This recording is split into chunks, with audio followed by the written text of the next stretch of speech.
Olá pessoal, eu sou Dorival e essa é mais uma aula de alimentos e alimentação animal.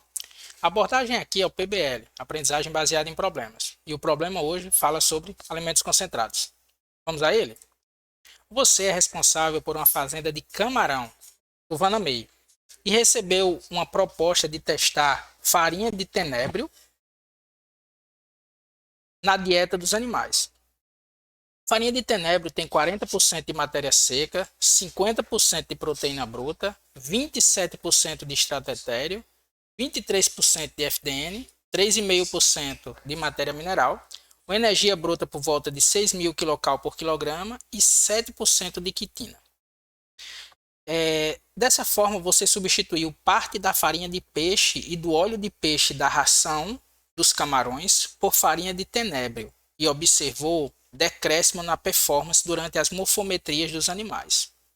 Além disso, após a comercialização, houve uma reclamação sobre o off-flavor nos crustáceos.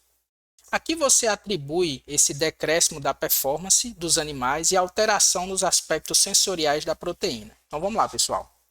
A gente tem uma formulação que ocorre substituição da farinha de peixe e do óleo de peixe por farinha de tenebro, que é o alimento alternativo. Nosso alimento alternativo tem 50% de proteína bruta, 27% de extrato etéreo, 23% de FDN.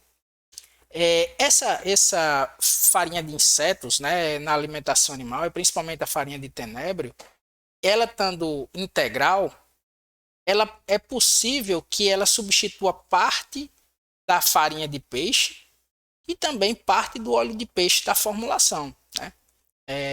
Que foi o que efetivamente foi feito para ajustar aí os teores de extrato etéreo. Então, pessoal, dois aspectos relevantes, né? O primeiro, a farinha de tenebro, ela apresenta uma alta quantidade de quitina, tá?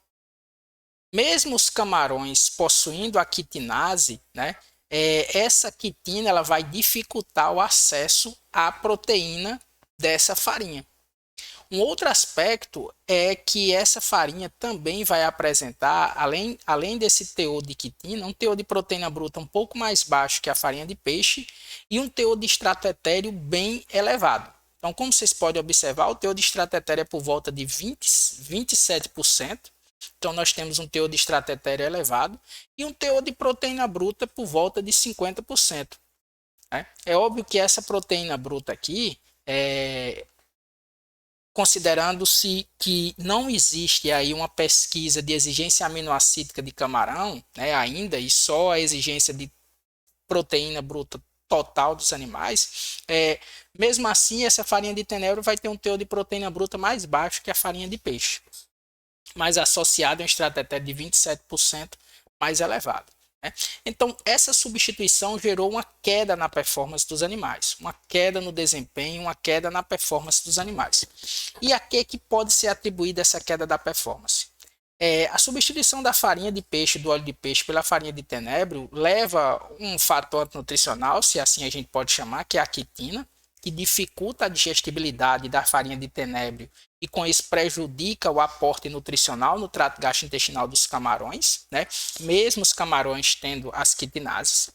Um outro aspecto importante é que devido ao teor mais baixo de proteína bruta da farinha de tenebro e teor mais elevado de extrato etéreo da farinha de tenebro em relação à farinha de peixe, nós podemos ter um incremento da energia não proteica, né? E o que é essa energia não proteica? É a porção da energia que não é vinculada à proteína bruta, sobretudo o extrato etéreo. Então, essa energia não proteica então, pode ser aumentada e os animais podem reduzir o consumo de matéria seca, no caso aí dos camarões, reduzir o consumo do alimento, efetivamente porque já houve atendimento ou da sua demanda energética. E em última análise, pessoal, também, apesar da proteína bruta ser mais baixa, a gente tem uma diferença, né, entre a farinha do tenebro e a farinha do peixe. Então, pessoal, a última etapa aí é justamente os teores de proteína bruta da farinha de peixe em relação à farinha do tenebro. A farinha do tenebro tem um teor de proteína bruta mais baixo, mas mais que isso, os aminoácidos, né? A composição aminoácidica, que mesmo não sendo relevante do ponto de vista de conhecimento da exigência nutricional dos camarões, nós sabemos que diferença no teor de aminoácidos pode impactar, né? Isso aí. Então, a gente pode ter uma exigência, uma composição aminoácidica mais interessante no peixe, né, em relação à farinha de tenebro. Apesar de que o tenebro, por se tratar de um artrópode, é bem mais próximo que o camarão, né? Então, em ajuste proteico.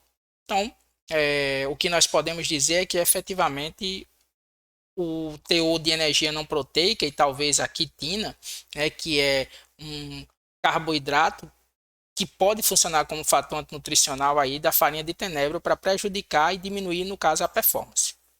O outro aspecto é o off-flavor, né? Então, esse off-flavor aqui, ele pode ser gerado especificamente pelos ácidos graxos presentes no extrato etéreo do tenebro serem diferentes dos ácidos graxos presentes no extrato etéreo do óleo do peixe, fazendo com que o ácido graxo depositado na biomassa do camarão seja diferente. Provavelmente, esse ácido graxo presente no extrato etéreo da farinha do tenebro apresentava tipos de ácidos graxos saturados ou poliinsaturados diferentes, que então vão proporcionar uma experiência sensorial diferente aos consumidores, gerando então esse off-flavor.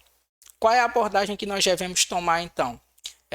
Tentar incluir o óleo de peixe de volta na formulação, numa expectativa de que um nível que seja adequado para diminuir o off-flavor do produto oriundo da farinha de tenebro, mas ainda permitir o uso desse alimento alternativo. Tudo bem, pessoal? Então, espero que vocês tenham gostado. Se vocês tinham algum comentário, por favor, façam aqui embaixo. Vai ser uma satisfação respondê-lo. Até a próxima.